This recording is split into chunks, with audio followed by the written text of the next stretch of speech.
ഏതെങ്കിലും ഒരു സംസ്ഥാനത്തെ ചൂണ്ടിക്കാണിച്ചുകൊണ്ട് ആ മോഡൽ ഭരണം ഈ കേരളത്തിൽ നടപ്പിലാക്കാൻ പറ്റുമെന്ന് പറഞ്ഞുകൊണ്ട് ഈ തെരഞ്ഞെടുപ്പിനെ നേരിടാൻ സാധിക്കും. രാഷ്ട്രീയ ആൾക്കൂട്ടത്തിന്റെ അഭിപ്രായ പ്രകടന വേദിയാണ് പൊളിറ്റിക്കൽ മാസ്. PMCയിൽ ഒപ്പിടാൻ വേണ്ടി എന്തിനാണ് നിങ്ങൾ ശിവൻകുട്ടിയെ അങ്ങ് ജയിപ്പിച്ചു വിട്ടത്? ആരെങ്കിലും ചോദിച്ചാൽ കടക്ക് പുറത്ത് സംരക്ഷിക്കാൻ പറ്റിയിട്ടില്ല.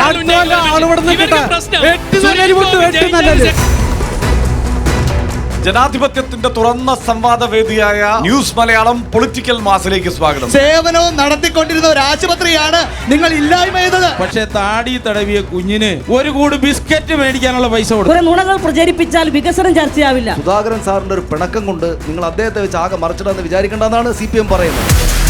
തുടക്കത്തിലെ സൗമ്യ ഭാവം കണ്ടപ്പോ ഇത്ര തീപ്പൊരിയാണെന്ന് ഞാൻ കരുതിയില്ല. ഒന്നും ചെയ്യാതിരുന്നിട്ട് ഇടക്കൊച്ച് പണി നിർത്തി പോയിട്ട് പകരം ഞാനൊരു ആളെ ഉണ്ടാക്കി തന്നിട്ടുണ്ടെന്നാണ് പറഞ്ഞത്. അഭ്യാസം കയ്യിൽ വെച്ചാൽ ചേട്ടൻ പിന്നെ എങ്ങനെ ചേട്ടൻ ആഗ്രഹിക്കുന്ന മറുപടി പറയാനല്ല ഞാനിവിടെ ഇരിക്കുന്നത്. മറുപടി പറയട്ടെ. ന്യൂസ് മലയാളം പൊളിറ്റിക്കൽ തെരഞ്ഞെടുപ്പ് സംവാദത്തിന്റെ തുറസ് ഇന്ന് രാത്രി 7 മണിക്ക്.